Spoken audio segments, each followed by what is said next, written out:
السلام علیکم ورحمۃ اللہ وبرکاتہ نحمده ونستعینه ونستغفره واشهد ان لا الہ الا اللہ وحدہ لا شریک له واشهد ان محمدا عبده ورسوله اما بعد فاعوذ باللہ من الشیطان الرجیم وننزل من القرآن ما هو شفاء ورحمۃ للمؤمنین۔ محترم سامعین، قرآن مجید اللہ کا کلام ہے، اللہ نے نازل کیا ہے، جبریل علیہ الصلاۃ والسلام اس میں واسطہ بنے ہیں۔ یہ کتاب روحانی اور جسمانی طور پر ہر لحاظ سے شفا بخش اور نافع ہے، لیکن چونکہ اخروی سعادت کی بنیاد اسی کتاب کے سیکھنے، سکھانے اور عمل کرنے پر ہے، لہٰذا عملی طور پر ہم اس حوالے سے بڑے سست واقع ہوئے ہیں۔ حقیقتاً اگر غور کریں تو کیا دیگر جو ہمارے دنیوی معمولات ہیں، شیڈول ہیں، ریگولر طور پر جو دنیوی ہمارے انتظامات چل رہے ہیں، کیا ہمارے معمولات میں قرآن مجید کی باقاعدہ تلاوت بھی شامل ہے؟ کیا ہم یہ کہہ سکتے ہیں کہ باقاعدگی سے ہم ترجیحاً وقت نکال کر اللہ کی کتاب کو بھی دیتے ہیں؟ یہ قابل غور بات ہے، اور یہ وہ کتاب ہے کہ جس نے بڑے بڑے لوگوں کی کایا پلٹ دی۔ یہ ایک الگ موضوع ہے۔ آپ کی خدمت میں جو عرض کرنا چاہتا ہوں وہ ایک بات ذہن میں آئی۔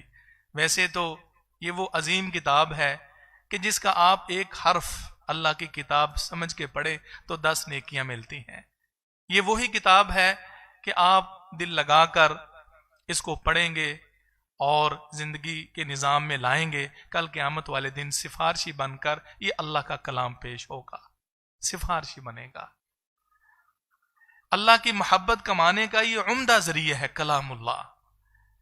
ذہن میں بات آ گئی، یہ ابن مفلح نے رحمہ اللہ، حنبلی عالم ہے، الآداب الشرعیہ کے اندر انہوں نے امام احمد بن حنبل رحمہ اللہ کا خواب نقل فرمایا ہے۔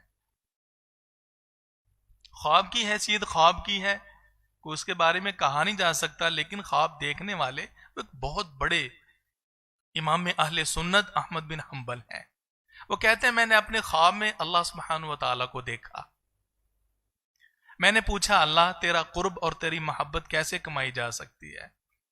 کہتے ہیں مجھے اللہ سبحانہ و تعالیٰ نے فرمایا میرے کلام کے ذریعے، بے کلامی۔ میں نے پوچھا اللہ سمجھ کر یا بے سمجھے بھی؟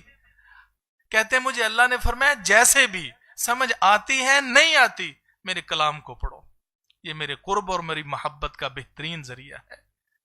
میرے بھائیوں، دنیوی مفادات، اغراض و مقاصد اپنی جگہ پہ، واللہ جو لوگ قرآن مجید سے تعلق رکھتے ہیں، قرآن مجید پڑھتے ہیں، اللہ کے رسول صلی اللہ علیہ وسلم کے فرامین کو دل و دماغ میں جگہ دیتے ہیں، عقیدت مندی سے یاد رکھتے ہیں اور اس کے ابلاغ میں، نشر و اشاعت میں شب و روز مگر رہتے ہیں، آپ حقیقت ہے وہ 90 سال 100 سال کی عمر کو بھی پہنچ جائیں لیکن ان کا شعور عموماً قائم رہتا ہے اور ان کے چہروں پہ تر و تازگی وہ اس کی خیر و برکت کی وجہ سے رہتی ہے۔ یہ ہمارے ایک ملنے والے ساتھی ہیں، عالم دین ہیں، انہوں نے بتایا، کہتے ہیں ایک بزرگ ہمارے نمازی، یہ دارالسنہ کی بات ہے، ہمارے وہ محتمم ہیں، وہ کہتے ہیں کہ نمازی ملنے والے، ان کی عمر انہوں نے کہا 140 سال یا پھر انہوں نے کہا 50 سے کم نہیں ہے۔ میں نے راز پوچھا نمازی آنے جانے والے صحت مند کہ بزرگوں آپ بتائیں کہ یہ صحت کا راز کیا ہے؟ کوئی کشتے نہیں، کوئی اعلیٰ سے اعلیٰ خوراک کا اہتمام نہیں۔ کہتے میری زندگی کا ایک معمول ہے، راز کی بات ہے چلیں۔ کہتے میری عادت ہے، پوری زندگی عادت رہی ہے کہ میں ایک ہفتے کے اندر جمعرات کو میرا شیڈول شروع ہوا تھا اور ہر جمعرات ایک قرآن مکمل کرتا ہوں، اور دوسرا میرا جو عام معمول ہے وہ ہے مسواک، اور وہ خود کہتے ہیں کہ میں گھر میں دیکھا ہر طرف مسواکیں ہی مسواکیں، مسواکیں ہی مسواکیں۔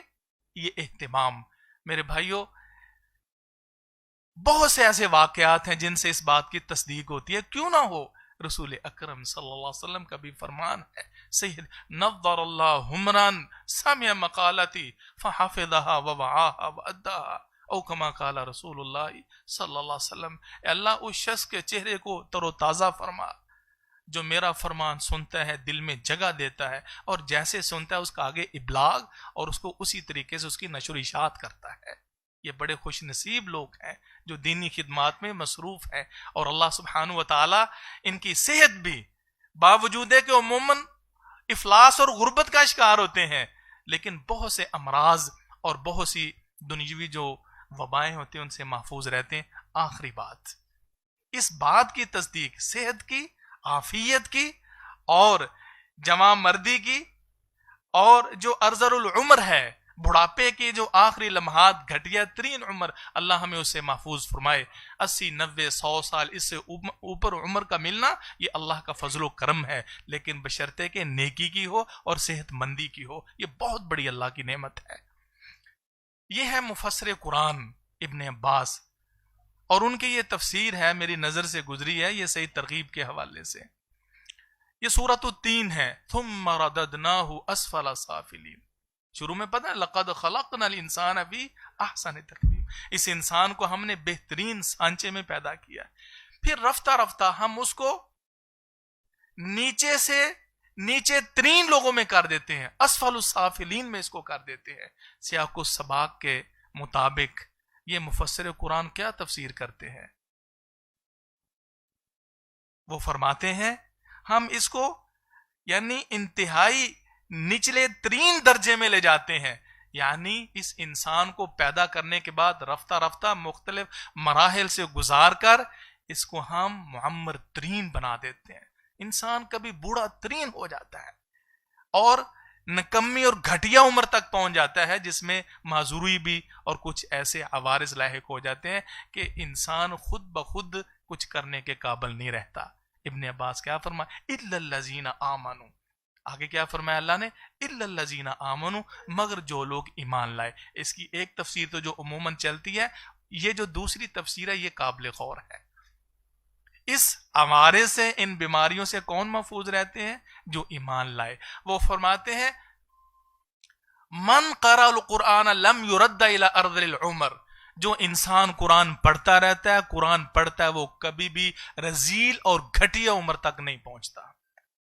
اگر اللہ لمبی ترین عمر دیتا ہے تو وہ صحت مندی، عافیت اور وہ طاقت کی عمر ہوتی ہے، خواہ کتنی بھی لمبی ہو جائے۔ آگے الا الذین آمنوا، اپنے اس قول کی توثیق میں کیا فرماتے ہیں؟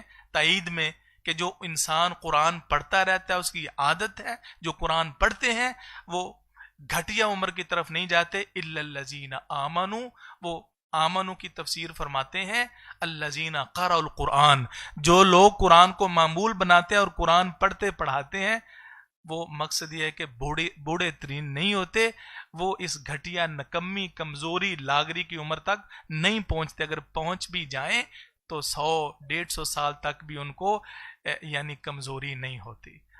یہ اللہ کی طرف سے خصوصی قوت اور عنایت ہوتی ہے۔ اللہ تعالی ہمیں ایسے ہی محبت اور شغف کے ساتھ قرآن مجید کی ہمیشہ تلاوت کی توفیق نصیب فرمائے۔ اللہم اجعل القرآن ربیع قلوبنا ونور صدورنا۔ سبحان ربک رب العزت عما